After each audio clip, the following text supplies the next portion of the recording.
Very good morning to all of you. I am Dr. VG Sad from the Department of Humanities, IPS Academy Institute of Engineering and Science. Today we are going to discuss about communication skills. Every day, everywhere, we are talking too much about communication skills. We say that it is essential part of our life. Obviously, it is quite relevant in our professional, political, social and economic life. What is communication? Communication derived from a Latin word communicare, which means to share, to impart or to make common. Whatever information we have, we share with other people. We communicate with other people. It is called communication. But you can say that I have these qualities. I talk to my friend, I talk to my mother, I talk to my father. I have very good communication. No. Obviously, it is a kind of communication, but you have to polish your communication. It is only possible when you polish it, you make more effective. So basically, when we talk about communication, there are different kind of roles we play in our life. For example, when we talk about communication, to give or receive information, this is the basic purpose of communication. To convey the right kind of message to the person, it is also a kind of communication. And the most important point that it is to provide advice. When you give advice to somebody, you have to be very careful and you have to use your communication very effectively. You can motivate people also. You can receive suggestions. When we talk about motivation, motivation is the essential or the imperative part of communication.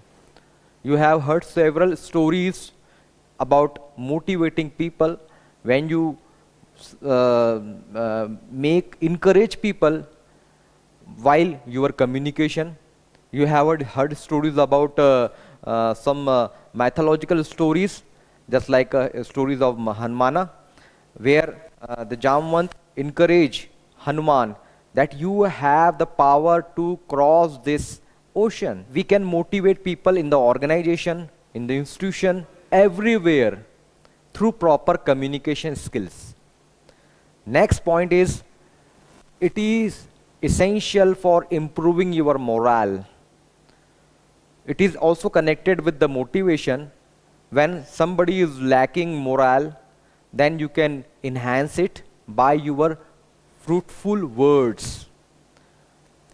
It is also essential. Another role of communication is skill to motivate or improve discipline in the organization.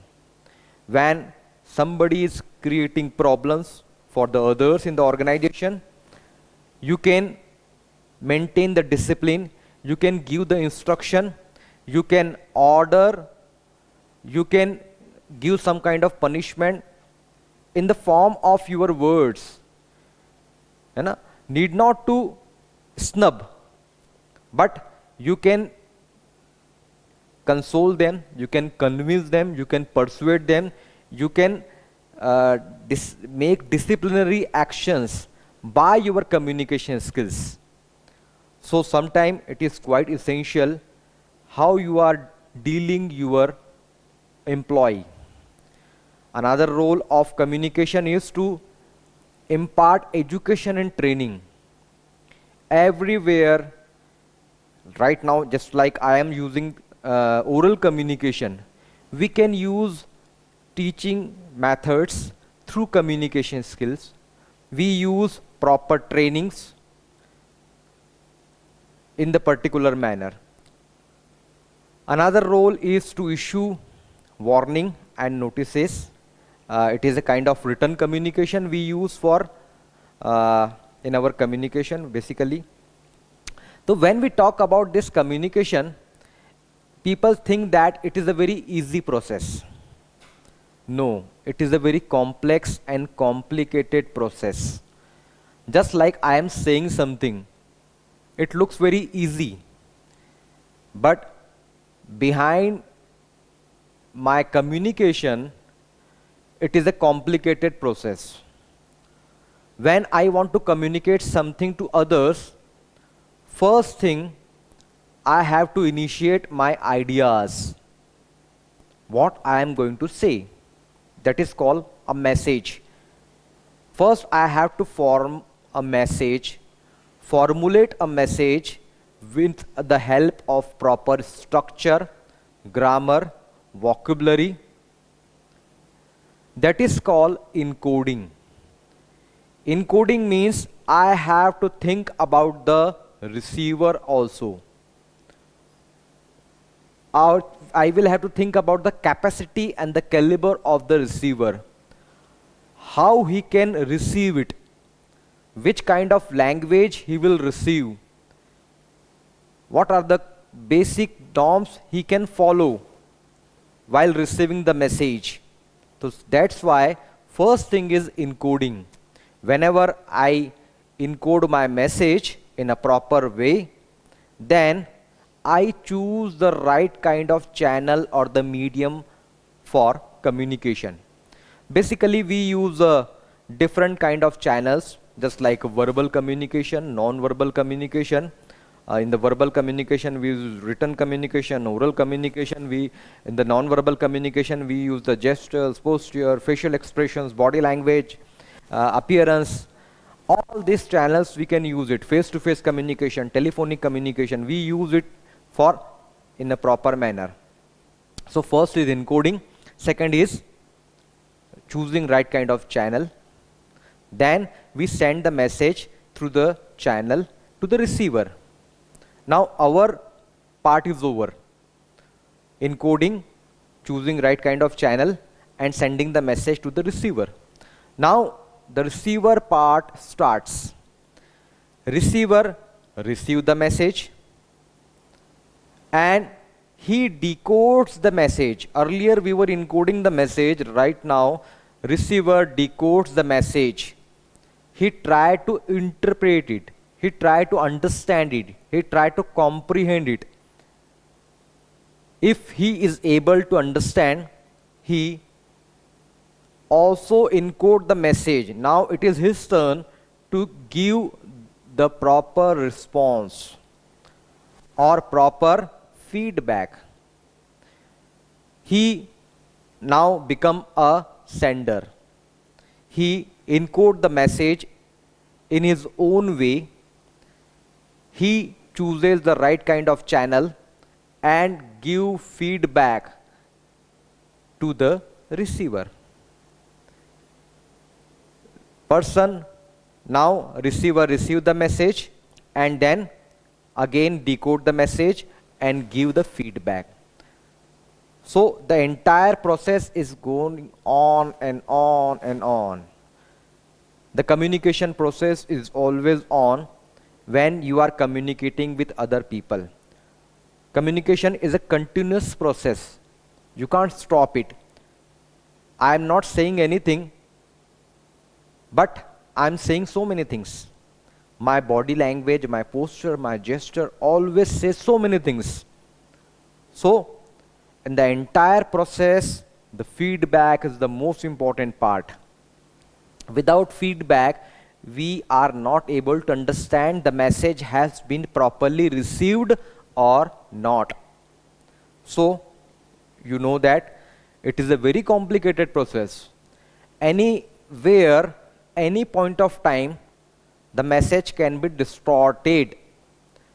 You can choose the wrong message, you can choose the wrong channel, you can choose the wrong medium for the communication, or distortion starts, and then it is called a barrier to communication. So it is very essential that we have to understand about the process of communication. Where we are lacking? We are lacking in the channel, we are lacking at the message, we are lacking at our point also.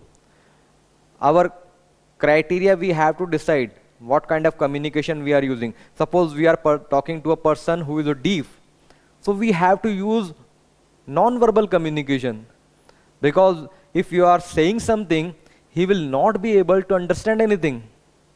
That's why you have to understand the capacity or caliber or the competence of a receiver. So that is called the process of communication. Now we have to discuss about some forms of communication. Just I discussed earlier this forms. First, we classify two forms of communication. First is verbal communication, and second one is non-verbal communication. Verbal communication consists oral communication and written communication. Basically, when we talk about oral communication, there are several kind of advantages. For example, just like I am using oral communication, I am speaking, I am using my oral communicative skills. So it is saving too much time. Instead of writing anything, I am using my oral communication. So it saves time. When we talk about the advantages, the first advantage is save time. Second is instant feedback. Without taking too much time, we can easily get feedback. Suppose I am asking question to the other people. They can easily respond. They can easily give the revert answer. So obviously, it is very easy to get the result within a second, within a minute of time. Second is promote better relation. This is the major advantage of oral communication. Right now, we are living in the world of marketing, where everyone is trying to convince other, trying to persuade other, and it is only possible if you use your right kind of oral communication.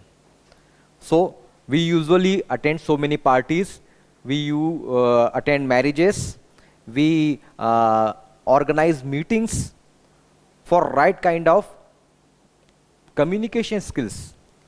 We develop our communication when we meet somebody, we discuss and we share our ideas. So promote better relation is the essential part of oral communication. Another thing is tool of persuasion. If I want to persuade somebody, I cannot write several things. I cannot motivate somebody by writing something. Suppose I am talking to my customer, so I will be more comfortable in oral communication instead of written communication, because I know that it will take lot of time and it is very difficult to convince. So another advantage is it is an effective tool of persuasion. And another point is it is very easy to measure effectiveness immediately. If you do not understand my point, your face can tell everything that you are unable to understand. So up to some extent we can easily measure what I am saying something and what you are getting it. So these are the basic advantages of oral communication. But there are lots of limitations are also there of oral communication. First thing is it is unsuitable for lengthy messages. You cannot discuss so many things on telephone. You cannot discuss several things on public speeches. So obviously up to some extent you have to be very careful for all these things. You cannot just like suppose you are giving instructions to somebody, so you have to give the written notes, because people will not be able to understand anything. Lengthy and complicated messages, it requires written communication. Second is short-lived. Oral communication do not have long life. Within a second, just like I am saying something and it disappears, vanished in my air. So it is do not have the long validity. Second is no legal validity. You cannot prove anything in the court, and justice always demand written document. Court always demand witness, always demand written notes. That's why if I am saying something, there is no use. I have to write it and give it. So there is no legal validity. Another is no assignment of responsibility. People usually do not work because they say, sir, please give in note, please give in the writing. Because they understand that if you are writing something, it will be authentic and it will become a proof. That's why you cannot assign any responsibility if you are saying something. Verbal communication, the most of the organizations, most of the government organizations, they avoid oral communication. They say we prefer written communication. Another is distortion in passing the message. This is another limitation of oral communication. You can make a mole of ill. The problems can be complicated when you are sharing some information. Any point of time, the message can be distorted. So that's why you have to be very careful in using oral communication. Another thing is, it is also related with the possibility of misunderstanding. Because you are using oral communication, the message can be manipulated anytime. So misunderstanding can cause. Another is lack of documentation, because obviously we are using oral communication, so documentation is less, and right now we have to be very careful while using the documentation. Documentation is essential part of our organizations, any kind of organization, any institution work, it is essential. So these are the limitations of oral communication. Now we have to move towards the written part. When we talk about the written communication, there are several kind of written documents comes in our mind, just like letters, notices, agendas, handbooks, orders, complaint, contract, minutes, memorandums, circulars, manuals, reports, inquiries, quotations, forms. All these are essential part of any organization, any institution, any specific letter work or any government job. So these are the basic things that we have to understand. Every time we have to write a letter, sometimes we have to write a memo, sometimes we have to write a circulars, manuals, we have to write a report. A report is become a essential of our life. Every time we have to prepare a report and submit to the higher authorities. So you cannot deny or ignore the importance of written communication. You can say that, sir, I am using oral communication right now and it is more effective form of communication, but written communication still has the importance. Now, when we talk about the advantage of written communication, the first advantage is accuracy. First is accuracy. Accuracy means when you write something, you always think properly, because you get ample amount of time when you are writing something. You can edit it, review it, revise it several times before sending the message. That's why the message will always be accurate, because you have spent lot of time. So first thing is accuracy. Second is, a person who is receiving the message, a person who is receiving the letter, he can also read it in a better manner. He can easily understand it. Suppose he is not understanding properly, then he can read twice, thrice, or several times. So obviously when you are getting several opportunities to read the letter or written document, you can easily understand properly. So this is the major advantage of written communication. In the oral communication, I am just saying something and I will not repeat it. So you have to understand, or if you're not understanding, you have to ask me. So in the written communication, the advantage is that you can get better understanding. You can read a letter, you can read any document several times. Second, and the next is the permanent record. Written document is always become a permanent record. Nobody can manipulate it. Nobody can overwrite it. It will always become a permanent record. For example, for a student, a mark sheet or a degree is a permanent record. He can produce anywhere, everywhere for getting job. So it is a permanent record. Legal validity, when you are using a written communication, become a legal validity, and people usually prefer written notes, written documents. They always take everything in written form for right kind of legal validities. Another is assignment of responsibility. I told you earlier that when you are assigning something, when you are assigning some responsibility to others, they can ask you in a written format.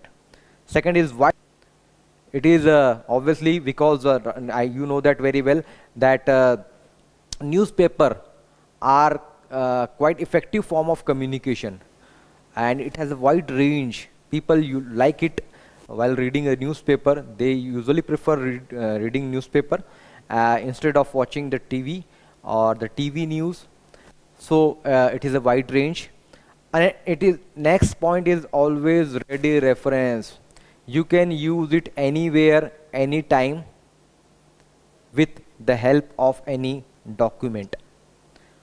You keep as a reference. Most of the case studies we use for references. To some extent, suppose we are in the problem, we take the help of references. So we can use written communication for ready references. Another thing is image building. You can write in a better manner. Suppose you have a good writing skill, so you can develop your image in a proper manner. If you are a poet, so you can write your poetries, and if you are a writer, you can write fiction or a prose or the drama or novels, any kind of work you can write it, and you can develop your image. You can create your own image. So that is the most important. Some people do not have the oral communication skills, so they can very well, suppose they are very well in written part, so they can use develop their image while using communication, right kind of written communication. Another thing is you get lot of opportunities for developing substitution.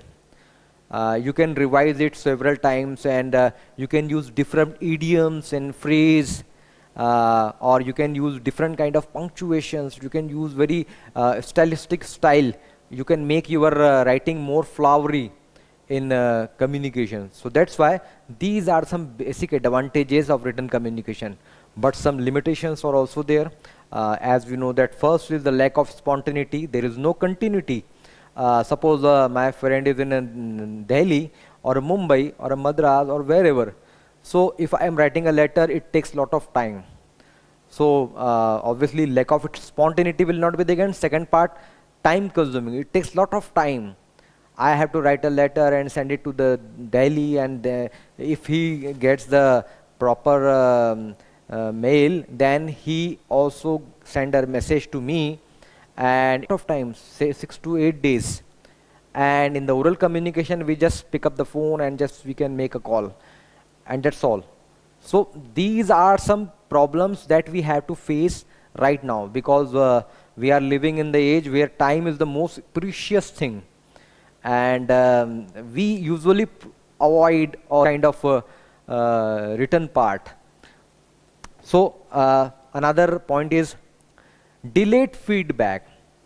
Obviously, when you are not getting right kind of mail on the right time, so obviously you have to write very late and then delayed feedback, because you are using written communication. you are not getting right kind of response from the other people, so it is kind of delayed feedback. Another is more expensive, obviously. When you are using written communication, you are using a paper or the printout, you are using printouts, and it is quite expensive. If you are, we always say that if you are using a page, it means that you are cutting a tree, one tree. So it is quite expensive. So instead of using a written communication, we usually prefer oral communication. Then a lot of paperwork we have discussed. Need expertise in expression. This is also limitation of written communication. If you do not have an idea about the grammar, proper idioms, phrases, punctuations, voices, tense, articles, so obviously you will not be able to write something. So many people have this kind of deficiency. They cannot write properly. They cannot write a single line in a proper manner. So obviously, if they are weak in the this kind of written part, so obviously they cannot express properly. So that's why they can use oral communication. And another last point is no immediate clarification. Obviously, we cannot get the instant feedback. We have to wait for a long time. That's why we always use oral communication for right kind of persuasion or motivation or encouragement, this kind of thing. Now next is when we talk about non-verbal communication. So for earlier we discussed that there are two forms of communication, verbal and non-verbal. In the verbal we have written and the oral part. And in the non-verbal we have the gestures, posture, facial expressions, body language. We need not to use any word. We need not to use any language. In the verbal, we usually prefer the language. But in the non-verbal, we do not use any language or the words. That is called non-verbal communication. Basically, when we talk about the non-verbal communication, we always use 738-55 rule. 738-55, what is 738-55 rule? 7% when I am saying something, 7% you are giving stress on my words. 7% you are giving stress only on my 7% words. Second, voice. 38% you are seeing my voice. You are seeing my articulation. You are seeing my pitch variation. Sometimes I increase the speed, sometimes I decrease it.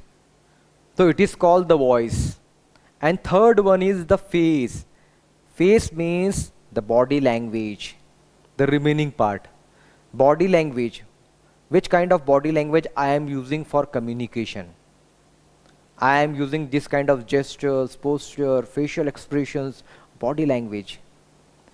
So 7% you are giving stress on my words, remaining 38% on my voice, means articulation of voice, and the remaining 55% you are seeing my body language, my gestures, posture, facial expressions. So words do not have lot of importance. Your body language is quite essential. How you carry yourself, which kind of gestures you are using it, postures you are using it, which kind of sign you are using for communication, it is quite essential. So when we talk about the non-verbal communication, you know that we use gestures, posture, facial expressions for right kind of communication. When we discuss about the importance, there are several importance of non-verbal communication, just like conveying ideas, effective in traffic control, convey information through symbols, and easy distance communication, easy expressions of feelings. All these are the basic importance of non-verbal communication. I think you have gone through this particular dance form, Kathakali. Kathakali is basically a dance form of Kerala, and in this dance form they show different rasas on their faces. They do not move too much.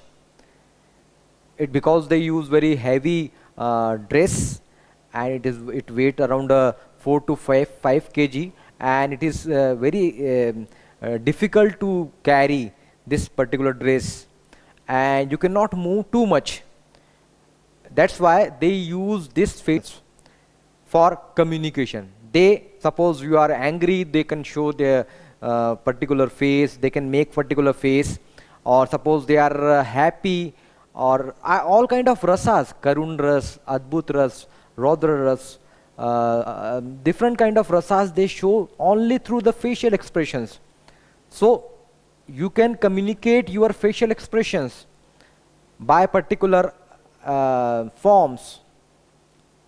So you cannot say that I am unable to communicate properly through my body language or the facial expressions or the gesture or posture. It is all possible. So when we talk about the non-verbal communication, we always discuss about the components of non-verbal communication. First, like body language, then proxemics, this is called space language, time language, paralanguage, sign language, touch language, that is called haptics, and physical appearance. There are different forms are there. Just like verbal communication, we have a written and the oral.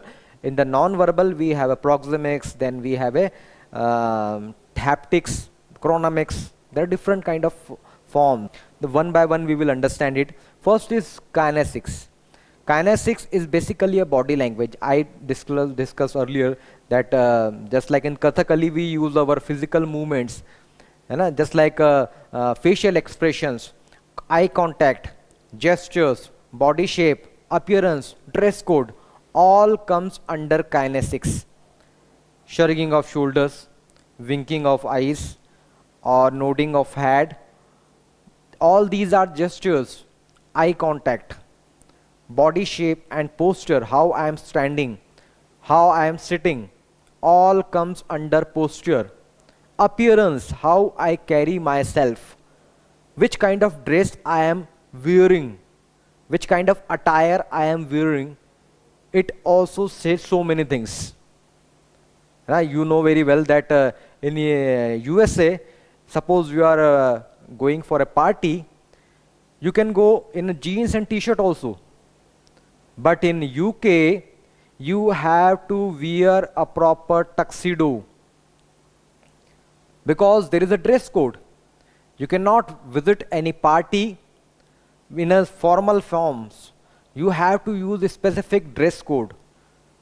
So dress code, your facial expressions, your eye contact, your gestures, your shape, body shape, and appearance says so many things. That is called kinesics.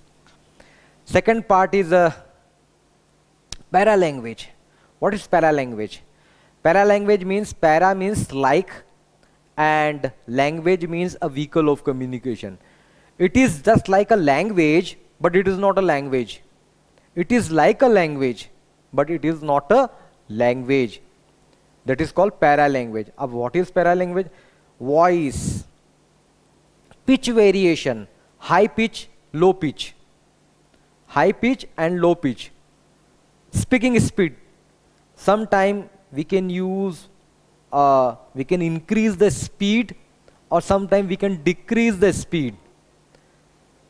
Pauses, lots of pauses. It says so many things. If you are taking pause, it means that you are thinking and you want to say something different. Volume variation, high volume, low volume, increase in the volume, decrease in the volume. It says so many things. Pronunciation, right kind of pronunciation, or word stress. Word stress. Suppose in the written communication we can use punctuations. We can highlight something, just like we can use a bold. In a MS Office, we usually prefer bold for specific stress. But in the oral communication, we have to use word, we have to give stress on a particular word. Particular word. I am giving stress on word. Voice. Pitch variation. So obviously, it is called paralanguage. It is just like a language, but it is not a language. But when you are using this kind of paralanguage, people can easily understand that what you are going to say. Sometimes you increase the speed and decrease the speed. Sometimes you pitch, you can go on the high pitch or the low pitch, or you can take pauses for making your communication more effective, or giving some kind of suggestions or some kind of message to the other people. So this is called paralanguage. Next is proxemics. Proxemics is the study of how we communicate with the space around us. It's called proximity. When we use space, most of the times we use space. You can say that how we can use space means the area we are using it. For example, suppose we are in the public, we always maintain the distance 12 to 25 feet. You always have to maintain this particular distance. Social distance 4 to 12 feet. Right now we are in the pandemic situation and everyone is saying that you have to maintain the social distance. Social distance is 4 to 12 feet. If you want to away from any kind of virus, you have to be away at least 4 to 12 feet from a person. Personal distance. Personal distance means 18 inch to 4 feet. You have to maintain it. And intimate distance 18 inch. If you are talking to your friend, he is a very intimate friend. So obviously you can maintain your distance in up to the 18 inches. You can just put it your the hands in the shoulder and you can just discuss it. So obviously it shows the intimacy. You're talking to your teacher. It comes under social distance. You cannot come closer and talk. You have to maintain the distance. You always have to maintain the distance. You are talking to a society person or you are talking to your relatives. Obviously you have to maintain the particular distance. Personal distance means mother, father, brother, sisters. It comes under personal distance. You can just sit closer. You can talk to them in a very proper or the cozy manner. It comes under personal distance. So there are different distances that we have to maintain it. It is called how we use the space around us. That is called proximity. Next is sign languages, symbols. Suppose I am hungry, so I have to use this kind of sign. I am hungry to eat something. This kind of sign we have to use for right kind of communication. Suppose I do not know anything. I do not know anything. This is kind of a gesture I am using it. Sign I am using it. Suppose I want money. How much money? Then I have to use this kind of thing. Thumb and finger I have to use this kind of thing. How much money? And suppose I want to say little, so I say little bit. I want little. So it gives some ideas. Your sign, your symbols give lot of ideas. You can say, you need not to say anything. Suppose you are quite fed up with your classroom and in class, so you can just always watch this particular thing. You will watch your watch, and then it shows many things. Teacher can easily understand that this person is not interested, this student is not interested in class, and the time is over. I think time is over. So that's why you have to use this kind of communication. So need not to say so many things. You need not to use the written communication, oral communication. Verbal communication is always a very effective form of communication. Without saying anything, you say so many things. So sign languages and symbols. The most important is haptics, touch. Basically, we use handshake, holding hands, and sometimes we hug somebody. It is a kind of touch we use for communication. When we talk about the type of touches, there are different kind of touches. 18 different meanings are there. But now we are discussing about some different kind of touches, just like positive effect touch. He is crying and mother comes and then he pick up and then the baby stops crying. It is a kind of positive effect touch. When you visit a doctor, doctors just touch you. He try to heal you and most of the pains gone. There is a therapy named Reiki. In the Reiki, we usually heal people by touch therapy. Most of the deficiencies, most of the diseases can be removed or eradicated or healed by particular touch therapy. Positive effect touches. Second is playful touches. When you are playing something, suppose you are sitting in the classroom and you are using playful touch, you just touch everyone. This is called playful touch. Control touch. When somebody is trying to say something and you just stop. You just try to his hand in his and then sometime you tap the back. Okay, don't ask question. It is not the right time. It is not the right time to ask question. Control touch. Second is ritualistic touch. When you are in the marriage or right kind of any kind of rituals following, then you can use this kind of ritualistic touches. Greeting, when you are meeting somebody, or you shake hands, or you touch hands, or you sometimes hug, sometimes you kiss. So this kind of greetings usually we prefer in different countries and different forms. That is called greeting touches. Next is a departure. This is also departure. Greeting departure is also kind of same thing. And hybrid touches. There are some touches that are hybrid. That people you have to understand what kind of communication you are taking it, what kind of meaning you are taking it. It is called hybrid touch. Related touch. Just suppose you are doing any kind of task, so you can also use this kind of touch.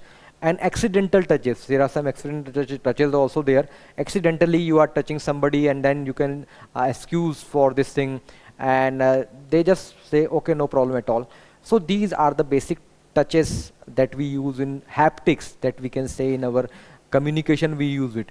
So basically when we talk about the communication is a very vast field. You cannot consist in a very few things.